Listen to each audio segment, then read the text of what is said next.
Amigos queridos, bienvenidos sean todos ustedes a esta nueva edición de su programa Enfoque. Y para mí es un honor, ya les habíamos dicho semanas atrás que íbamos a empezar a tratar de enfocarnos en temas que tienen que ver y tienen relación con nuestra economía. Ojalá que de forma didáctica para que los ciudadanos podamos ser más inclusivos, más incluidos dentro de la problemática que está sucediendo. Lo que más sabemos es hablar de yo trabajo para el banco. Todos los ecuatorianos trabajan para la banca el día de hoy y justamente y coyunturalmente, como ustedes bien saben, hay un lío, hay un enredo ahí. Para mí es un privilegio tener, como ustedes están viendo en pantalla, tener en esta ocasión al único doctor en economía que hemos tenido como ex ministro de Economía en el Ecuador, ¿ya?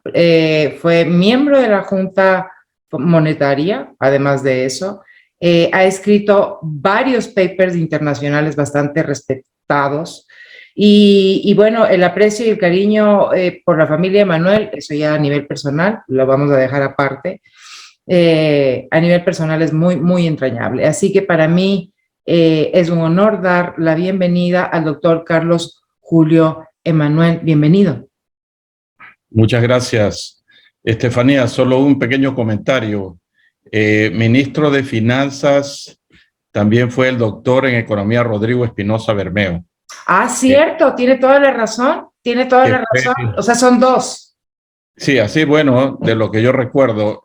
Rodrigo fue la persona que, cuando fue nombrado gerente general del Banco Central durante la última dictadura militar antes del advenimiento democrático, me invitó para que yo venga al Ecuador. Yo entonces era un funcionario del Fondo Monetario Internacional, próximo a representarlo en Suiza, pero me convenció Rodrigo y vine a la gerencia del Banco Central de Guayaquil. Eso fue allá por el año 78. Mire usted cuánto tiempo ha transcurrido. Yo tenía 31 años en ese momento. Y desde entonces me vinculé a la política económica, a la actividad privada.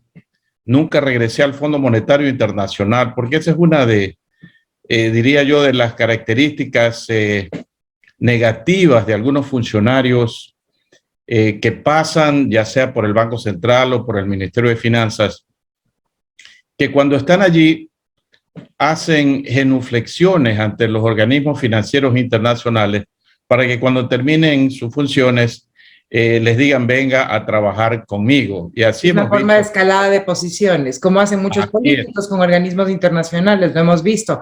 Algún economista internacional, amigo mío, me decía, es terrible cómo los economistas en el Ecuador se siente, ya es descarado cómo el economista está preparado para representar específicamente al sector bancario, específicamente al sector bancario, y encontrar a alguien que pueda abrirnos un poco el espectro y entender desde esa perspectiva tan económica, tan técnica, que el ciudadano sabe manejar economía, sabe lo que es una deuda, sabe perfectamente cómo está la situación del Ecuador, es importante. Entonces, reitero, es un honor tenerlo aquí.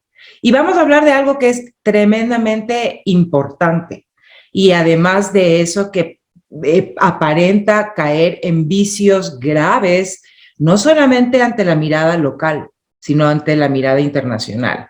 Y es la selección del nuevo superintendente de bancos. Doctor, ¿qué es lo que vino pasando? Porque esto ha sido realmente una telenovela. Delia Fiallo queda corto.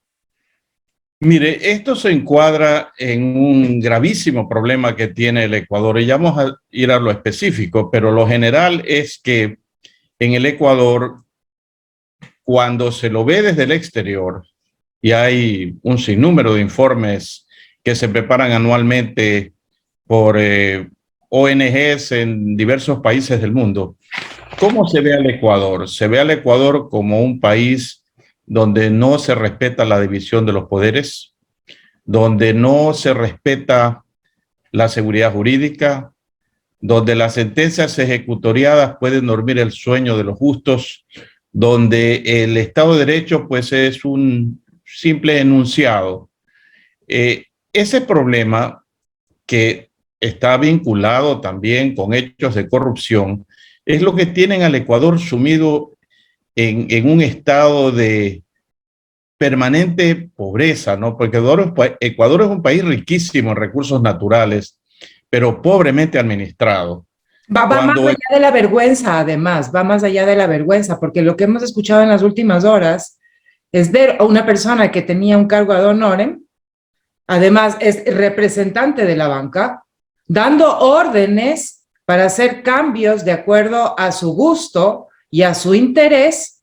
Y también como ciudadanos hemos notado que el gobierno nacional, entendiendo que hay un ex banquero como presidente, tuvo celeridad para hacer ciertos movimientos en términos de economía. Y por eso digo yo que los ecuatorianos trabajamos para la banca. Pero, ¿cómo es posible que todos los ecuatorianos seamos testigos, gracias a la periodista Dayana Monroy, que se filtran unos videos donde escuchamos a la señora Aparicio Caicedo dando órdenes de cambios, pedidos de renuncia, luego de eso la intervención de jueces, el sistema de justicia metido en decisiones de la Corte que tiene que decidir quién es el superintendente? Entonces, es una burla de parte de todo el mundo con el sistema, doctor.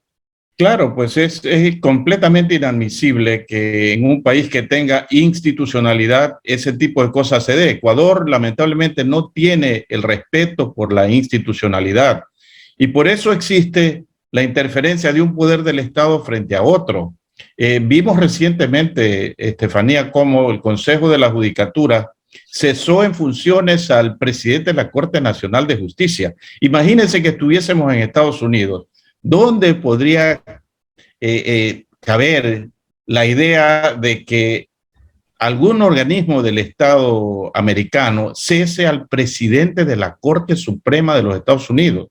O que de repente los legisladores en Estados Unidos se pongan de acuerdo y declaren y destituyan, mejor dicho, a quien preside el Congreso de los Estados Unidos. ¿Qué ocurrió con la señora Yori? Yo no voy a defender a la señora Yori, creo que tiene pues un montón de problemas ese nombramiento, su capacidad, una persona que no estaba realmente preparada para ejercer ese cargo, pero el hecho cierto es que fue nombrado y una vez que está nombrada una persona hay que tratar de respetar la institucionalidad, y en eso se encuadra este problema de la superintendencia de bancos al que usted hace referencia. Pero sobre todo por una cosa, doctor, que es tremendamente preocupante, porque no es la primera vez que pasa en menos de un trimestre, y es que esas ternas están firmadas por el señor presidente de la República.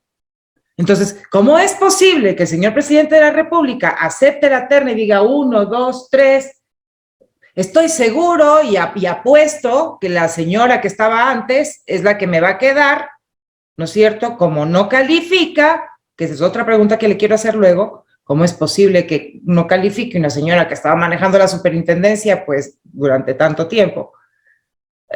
La actitud de él como presidente de firmar documentación y luego retractarse es gravísimo, es gravísimo. ¿Cuál es su percepción personal en ese sentido? Bueno, tengo la misma percepción. Las ternas surgen del gobierno central, con aprobación del presidente de la República. Correcto. En el caso que estamos hablando para la superintendencia de bancos, el señor González, que ahora pues la manzana de la discordia, estaba en segundo lugar. ¿Por qué estaba allí el señor González si no había sido porque lo nominó el propio gobierno?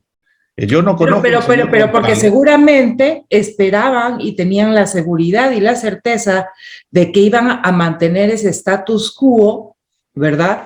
Ese estado de manejo y control de poder con doña Rosa Matilde Guerrero, de quien no quiero hablar mal de ninguna manera, pero evidentemente yo nunca le he visto a ella levantar la mano en contra de alguna actitud irregular con un banco. Es decir, sabemos que las superintendencias de bancos son puestas por banqueros, pero mucho peor si el presidente de la República es un ex banquero.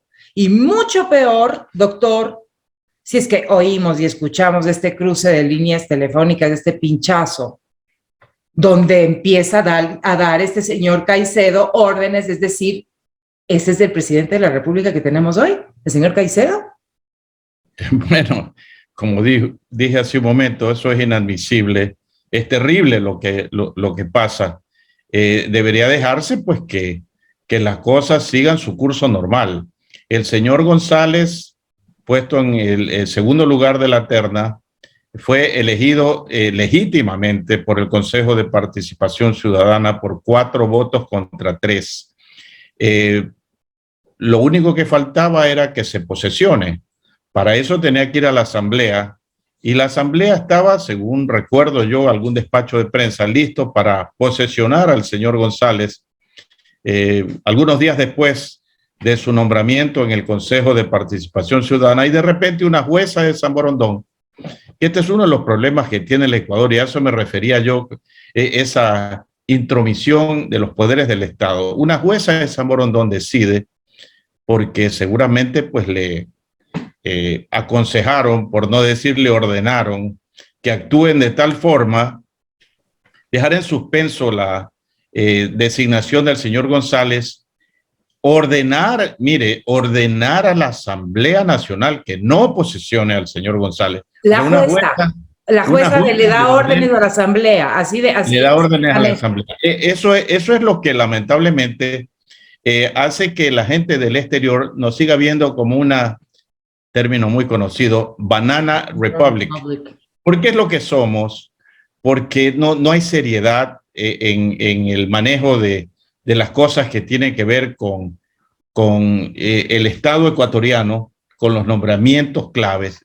Mire lo que pasa en Estados Unidos. El presidente de los Estados Unidos nomina a los miembros de la Corte Suprema de Justicia cuando los cargos quedan vacantes. Correcto. Lo nomina o la nomina, porque ha habido hombres y mujeres recientemente. El Congreso de los Estados Unidos somete a esa persona a un análisis profundo. Un escrutinio. Un escrutinio total. Realmente a veces uno lo ve que es hasta un escrutinio salvaje, porque se meten en la vida privada de la gente, pero finalmente hay una votación, y la votación es la que determina casi siempre pues a favor del nominado por el presidente de los Estados Unidos. También se han dado rechazos, muy pocos, pero se han dado. Pero una vez que llega ese juez a la Corte Suprema de Justicia, no representa al Ejecutivo, representa a los Estados Unidos, y está obligado a hacer real de democracia, de división de poderes, que aquí no está pasando, porque además de eso, doctor, recuerde usted algo, no es solamente una jueza de San Borondón. En el momento en que salta la jueza de San Borondón, de repente salta otro juez adicional que contrapone lo que la jueza dice, ¿verdad? Y dice que sí, que se disponga, que se posesione, ¿verdad? Entonces empieza a haber una pelea entre jueces, y el Ecuador depende de jueces que no tienen nada que ver con el sistema financiero y económico para saber quién va a ser el superintendente de bancos. Grave. Bueno, sabemos que queda claro que los jueces no están actuando independientemente, que ellos han sido, por usar un término suave, manoseados por alguien. A ver, pero entonces en ese sentido, si usted me se está atreviendo a decirme algo tan grave, que en el fondo todos lo sabemos, porque todo tiene su aroma, ¿de dónde viene esta bronca? ¿Quiénes son las manos que están detrás, doctor? Mójese. Bueno, evidentemente que es el gobierno, porque ya por el audio sabemos que lo que dice el señor Aparicio Caicedo, que al gobierno ya no le interesa tu participación en la terna o algo así, no es exacto lo que él dice. Por lo tanto, el cambio que se está proponiendo viene del gobierno nacional. A ver, pero la pregunta es, ¿del gobierno o del banco del que el presidente dice que ya no es dueño, que es ex dueño? Seamos claros. yo diría que es del gobierno, pero evidentemente pues que aquí hay influencias que pueden venir de varios sectores. El gobierno es el que hace la terna, es al gobierno, según declaraciones del asesor que ya hemos comentado, que hemos mencionado, que dice ya no le interesa al gobierno que esté en la terna. Eso es justamente lo que estamos comentando, porque si lo comentamos aquí entre nosotros, comprenderá Estefanía que en el exterior también lo han comentado, Sin y duda. esto se ve como que es una cosa terrible, bárbara, que en el Ecuador haya un forcejeo para nombrar al superintendente de bancos. El presidente de la República tiene la potestad para escoger a los mejores hombres o mujeres para ocupar ese cargo. Una vez que los escogió, el proceso debe seguir sin interrupción. Yo conozco a Rosa Matilde Guerrero, es una profesional de valía. Me extraña mucho que no haya calificado porque ella ha trabajado en el Banco Interamericano de Desarrollo, ella ha trabajado en la Superintendencia de Bancos de la mano con Ruth Arregui, que fue la persona que le sucedió en el cargo. Correcto. No me he puesto a averiguar qué es lo que pasó con ella, por qué no calificó, pero el segundo en la terna era el señor González. ¿Quién escogió al señor González? Pues evidentemente el gobierno, con la asesoría seguramente de quienes están en su entorno, seguramente con asesoría de la ex superintendente de bancos, la señora Regui, pero el señor fue nominado y fue nombrado. ¿Por el Ejecutivo? Sí, y solo falta su posesión. Ahora, usted menciona que hubo pues un fallo, una providencia de la jueza de San Borondón, y después vino otra, yo no sé si es Yaguachi, es de Yaguachi. De Yaguachi. Mire, yo diría pues falta el pronunciamiento ya un poco para llevar a la broma el pronunciamiento del juez de Guamote o de Villingota o de Subibaja, ¿no? Porque aquí los jueces de los sitios más recónditos del país se pronuncian sobre temas tan fundamentales como fue la liberación de Glass por un juez de Manglar Alto, o ahora la nueva liberación de Glass por un juez de Puerto Viejo que responde a los nombres, creo que se llama Bani, nunca había oído ese nombre antes, pero bueno, el señor juez Bani, me olvido el apellido, ha decidido por sí antes sí que debe procederse con la liberación del señor Glass. Pero mire lo que esto puede significar a corto y mediano plazo, que cualquier juez de cualquier lugar de la República decide en un momento dado aceptar una acción de protección y tomar una decisión que va en contra del ordenamiento jurídico del Ecuador. ¿Por qué no pensar también, obviamente que sería un extremo, que una vez nombrado, por ejemplo, el presidente de la República y ganado las elecciones, a algún juez se le ocurra decir que la elección no fue correcta y por lo tanto se suspende la posesión del nuevo presidente de la República? Entonces estamos creando un caos jurídico en el Ecuador, y ese caos jurídico es lo que tiene al Ecuador, ya dije hace un momento, sumido en una situación económica de la cual no saca la cabeza, porque en los últimos 20 años, si uno analiza en este largo periodo de 20 años, desde que se implantó la dolarización en el país, 22 años para ser más exacto, increíble. Ecuador nunca ha salido del área que se llama poca o casi ninguna libertad económica, porque estamos plagados de problemas que asfixian a la economía del país y que no le permiten salir adelante. Ahora, estamos hablando de problemas que tienen que ver específicamente con la estructura, con el sistema per se, ¿verdad? Y aquí sí yo quiero hacer una pregunta, porque no puede ser posible que la Corte Constitucional, en medio de este meollo, que se supone que es la última palabra,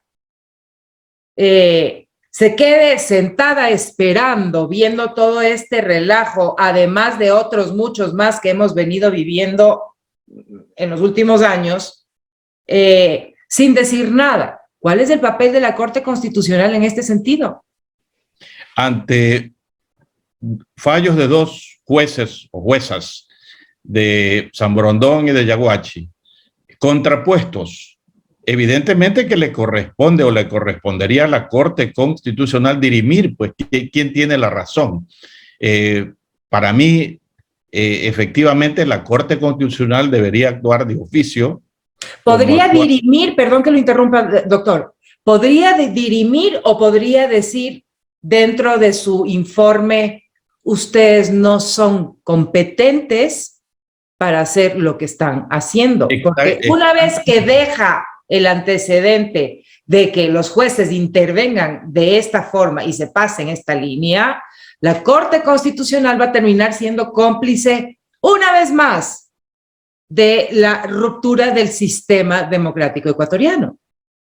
Por supuesto, la Corte Constitucional podría decidir en sentencia que no procede lo que ha dicho ni el uno ni el otro juez. Para eso es Corte Constitucional, interpretar la Constitución. Yo soy economista, no soy abogado, pero a través de los años uno comienza a aprender bastante de leyes cuando ha estado en la función pública. Y por eso se dice que los economistas somos abogados subdesarrollados. Algo conocemos del tema. Entonces, cuando la Corte Constitucional analice un tema de esta naturaleza, lo que tiene que decir es, bueno, aquí se está irrespetando un proceso legítimamente llevado a cabo y por lo tanto hay que respetar esa institucionalidad, porque también podría uno cuestionar lo que hace la Corte Constitucional. Entonces, ahí pues el caos ya sería universal. A ver, pero es que hay varios temas. A ver, escuchar un audio de un señor llamado Aparicio Caicedo, que es del aparecido, apareció el señor dando las órdenes, hemos escuchado todos y tenemos que dormir, tragar, digerir y seguir con la vida. ¿Dónde hay una persona valiente que levante la mano y diga, señor, usted está cometiendo un delito? Hasta esta hora, todos los ciudadanos lo ven como normal. Es un delito lo que está haciendo el señor, a claras luces. Entonces, ¿su recomendación en ese sentido es hacerlos de la vista gorda? Y por otro lado, pensando en que la Corte Constitucional debería emitir algún criterio, no va a ser una solicitud del Ejecutivo para que emita la Corte eso porque no le interesa. ¿Quién sería y cómo sería el procedimiento para dar? Dos preguntas en una, perdón. Bueno, quien debería actuar de manera inmediata es la Asamblea Nacional, porque es a la Asamblea Nacional a la que le están quitando la atribución de posesionar a un funcionario legítimamente nombrado. Debería no solamente actuar en contra de los jueces que están dándole órdenes a la Asamblea Nacional. Todo el mundo comenta que la Asamblea Nacional es el primer poder del Estado. ¿Y desde cuándo un funcionario de tercer o cuarto nivel, un juez de tercer o cuarto nivel de San Borondón o de Yaguachi, le va a ordenar a la Asamblea? Yo digo, ¿bajo qué principios jurídicos constitucionales puede hacer esto? Entonces, si respeta a la Asamblea Nacional, y yo no voy a defender a los asambleístas, hay algunos que son muy buenos y otros que no son buenos. Como en todo. A mí lo que me preocupa, Estefanía, es la institucionalidad.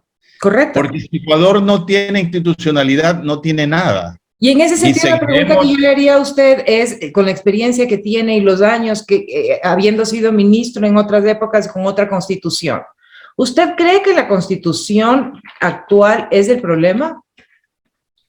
La constitución actual es hiperpresidencialista, tiene algunos aspectos que definitivamente difieren de lo que era la Constitución de 1998, que tampoco era perfecta.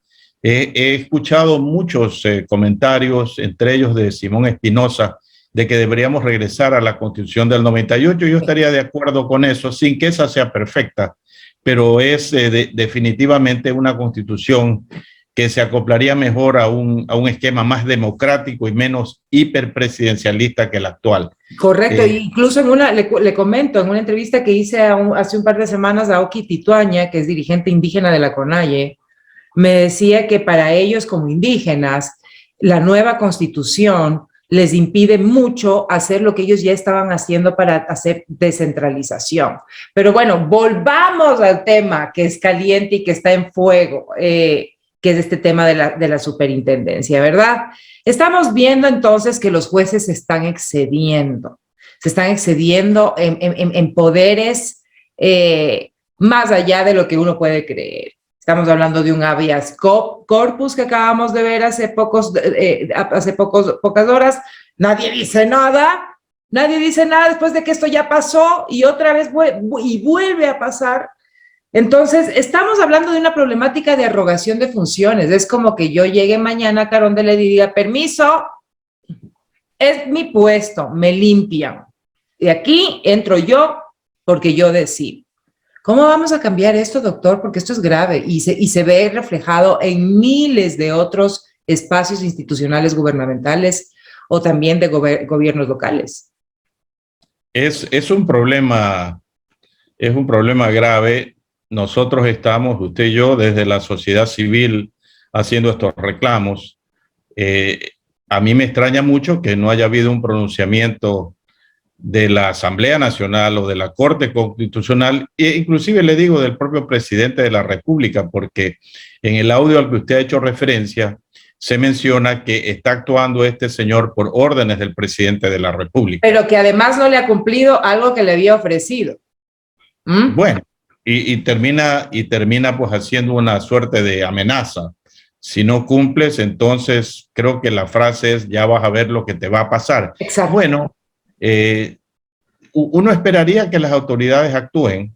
Usted y yo no somos autoridades, estamos dando una opinión, pero yo diría que se están quedando cortas las personas que dirigen la Asamblea Nacional. Ahí voy a meter boca también y otra vez voy a meterle mecha y candela, pero con un poquito de pólvora, ¿ya? La pregunta es, una vez que hemos escuchado estos audios de estas personas tan cercanas al presidente de la República, después del renuncia porque si no te va a pasar más la amenaza, sabiendo que es la mano derecha, ad honorem al comienzo y luego con cargo, ¿puede la Asamblea no hacer una destitución que era lo que querían hacer antes, ¿verdad?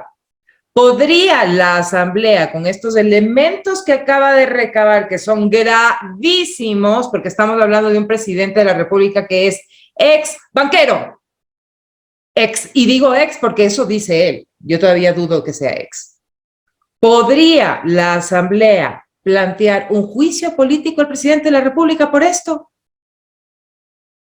Bueno, lo primero que tendría que hacer es pedirle información a quien como asesor aparece en ese audio, ¿no? Ahora que ya no es ad honorem, que los ad honorem, primero, usted debe saber, Estefanía, que la Constitución prohíbe que alguien trabaje sin remuneración. Correcto. Está prohibido por la Constitución. Aunque sea que gane $1, pues entonces ya es un empleado del Estado. Y al ser empleado del Estado, funcionario del Estado, recibir una remuneración del Estado, entonces responsable. ¿Responsable ante quién? Primeramente, pues ante el, comillas, primer poder del Estado. O sea, aquí lo que nos está faltando es que el señor Saquicela revise la Constitución y la ley orgánica de la función legislativa y tome las acciones correspondientes de común acuerdo con lo que diga el CAL. Porque estas cosas yo creo que deben terminar. Yo, por ejemplo, creo que en el gobierno de Lenín Moreno, creo que fue allí que se inauguró el tema de la venta de cargos públicos. Era público y notorio. Claro, las cuotas que tenían un porcentaje pequeño ya fueron visiblemente conversadas, ¿no? Se hablaba de cuotas todo el tiempo como algo normal. Pero más que eso, Estefanía, no voy a dar el nombre, pero un buen amigo mío fue emocionado para ser ministro de Agricultura, una persona de enorme capacidad, experiencia demostrada en el campo. Esto en el gobierno de Lenín Moreno. Fue a Quito, supuestamente ya a afinar los detalles para su posesión. Lo llevaron a una reunión en un hotel de la ciudad de Quito y ahí le dijeron, mira, sí, tú eres el ungido, pero esto va a costar X millones de dólares. Ah, pues supimos de ese rumor que se cobraba por los cargos, así como se cobra ahora por los partidos políticos, doctor, así es. Por eso le estoy diciendo que se vendían los cargos y hace unos meses, cuando era ministro de Agricultura ya en este gobierno, el señor Álava, Recordemos que fue Vox Populi la pretendida venta del viceministerio de Agricultura en 2 o más millones de dólares. O sea, esta mala práctica que viene del gobierno de Lenín Moreno ha continuado, como ahora hemos conocido, pues a través de venta de cargos en las aduanas y en otras entidades públicas. Doctor, esto es gravísimo. Estoy cerrando ya la entrevista porque nos quedan exactamente 5 minutos y quiero que usted, yo lo veo a usted muy coherente, muy conservador en su forma de pronunciarse, pero creo que todo lo que estamos viendo es un peligro, además del tema de la Corte Internacional por el caso Perenco. Usted tiene 5 minutos para cerrar, pero quiero que tenga, que demuestre ese carácter, Emanuel, que tiene, que sí lo tiene, porque no es posible que los ciudadanos veamos pasar estas cosas como que ni siquiera como un capítulo de novela. Esto es grave. Entonces hay que hacer un llamado de atención tanto a la Presidencia de la República, al Ejecutivo, a la Corte Constitucional, a todos los involucrados. Y doctor, quiero cerrar dejándole a usted con la palabra. Bueno, usted sabe, Estefanía, que cuando estamos en el estado llano, lo único que podemos hacer es dar una opinión o dar entrevistas como la que usted me está haciendo aquí en este momento. Yo las hago permanentemente. No solo eso, pues he escrito algunos artículos y recientemente publiqué un libro donde yo hago una disección de por qué el Ecuador está en el sitial que está en comparación con otros países del mundo. No podemos ir más allá de eso. No somos parte, yo al menos no soy parte de ningún partido político, no ocupo ninguna función pública hace más de 20 años y lo que podemos hacer es exhortar a las autoridades para que actúen. Opinar a través de programas como el suyo para que la ciudadanía esté enterada de que estas cosas no son tan sencillas y que definitivamente nos llevan a mantener el atraso económico que tiene el Ecuador. Yo no puedo quitarme el sombrero de economista para decirle a usted que a mí me parece que un gobierno, cualquier gobierno, lo que debe tratar de hacer es disminuir la pobreza, aumentar el empleo, mejorar la calidad de vida de la gente, el bienestar y el progreso de sus ciudadanos. Eso es lo fundamental. No es, por ejemplo, arreglar las cuentas fiscales. Eso es un instrumento para mejorar la situación de la gente. No es poner la casa en orden, decir que estoy bien en la parte de la cuenta única del Tesoro o de la Reserva Monetaria y por otro lado la economía familiar está pues en soletas. 7 de cada 10 ecuatorianos no tienen empleo adecuado. Está desempleado. Está desempleado porque usted también es de los economistas que ya se adaptó al término del empleo no adecuado y sí adecuado y no sé qué. ¿Es desempleado o no es empleado? O sea, por favor. Es que aparte hay un desempleo y aparte hay pobreza, Estefanía. Así es. Hay una pobreza de más de 7 millones de ecuatorianos. Entonces, ese debe ser el objetivo de una política gubernamental y por eso es que todo lo que estamos discutiendo nos lleva a la triste realidad que como aquí no existe respeto a la institucionalidad, aquí no va a venir la inversión extranjera. Ponga la ley que usted quiera y no vendrá la inversión extranjera si nosotros no arreglamos las cosas internas, que no tienen carácter cuantitativo, sino cualitativo. ¿Cómo se hace para que no venga una jueza de San Borondón a trastocar el ordenamiento jurídico? O que un juez de Yaguache diga, no, no es así, sino de esta manera. O que ahora en Puerto Viejo un juez decida otorgarle el habeas corpus a Glass, pese a que no fue solicitado. Yo creo que los primeros sorprendidos han sido los mismos los beneficiados. Claro, porque no tenían idea de lo que este juez estaba haciendo y además dictó un habeas corpus en combo porque liberó también a otra persona que había sido acusada. Así o sea, es. un completo galimatías. Somos en este campo el hazmerreír del mundo. Y yo creo que eso sí debe cambiar. ¿Quién debe cambiar? El gobierno. Yo he votado, Estefanía, 3 veces por Guillermo Lasso. He leído y leí su programa económico de gobierno. Me lo envió en su momento, lo comenté. en casi todos los aspectos, yo diría favorables. Pero lamentablemente, una vez en la presidencia, el presidente Lasso se olvidó de lo que había prometido el candidato Lasso. Entonces, y lo dejó el señor Caicedo gobernando, parece, porque el señor presidente de la República para mí es un presidente más ausente de lo que era ausente el señor Lenin.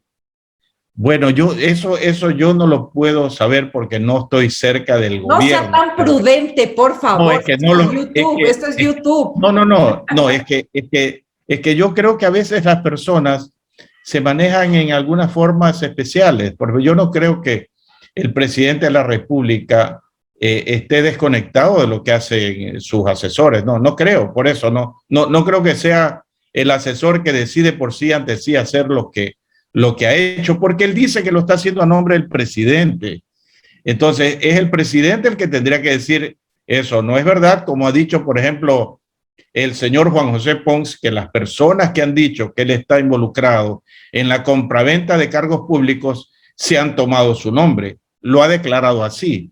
¿Cuál es la verdad? Pues habría que profundizar un poco en el tema. Lo cierto es que se venden los cargos públicos, lo cierto es que hay interferencia entre los poderes del Estado y lo cierto es que de esa manera va a ser muy difícil que Ecuador resuelva sus gravísimos problemas económicos. Palabras del doctor Carlos Julio Emanuel, para mí ha sido un verdadero privilegio entender y terrible entender además que seguimos siendo un país con mucha inseguridad jurídica. Muchísimas gracias por habernos acompañado. Espero que esta no sea la primera o sea, no puede ser la última vez, no sea la primera y última. Me debe varias, así que le voy a invitar de nuevo. Mire, es lo que podemos hacer desde la sociedad civil, opinar y que nuestros comentarios produzcan a su vez otros comentarios, ya sea en concordancia o no, pero que se discutan los temas. Estos temas de la superintendencia de bancos han sido un poco, ¿qué podría decir? Pues misteriosos para la mayor parte de la gente, pero no deben ser así porque, y termino solo con esto, si el Ecuador no decide ir, así como decidimos hace 22 años, yo fui uno de los promotores de la dolarización, hacer un cambio total ahora en lo que tiene que ver con el sistema financiero, modernizarlo e internacionalizarlo, no vamos tampoco a poder resolver algunos de los graves problemas que afectan a los ecuatorianos con las altísimas tasas de interés. Y por eso es que es importante que haya un buen superintendente de banco. Así es, doctor. Qué interesante todo lo que hemos aprendido el día de hoy. Muchísimas gracias por su tiempo. Ojalá, como me está ofreciendo, pueda volver pronto y esperamos que todos ustedes como audiencia sigan visitándonos en su canal Enfoque. Suscríbase si quiere, yo no soy mucho de hacer promociones, suscríbete y haz link en la campanita, pero bueno, el tema es hacer contenidos interesantes para ustedes. Nos vemos en una próxima edición. Una buena jornada.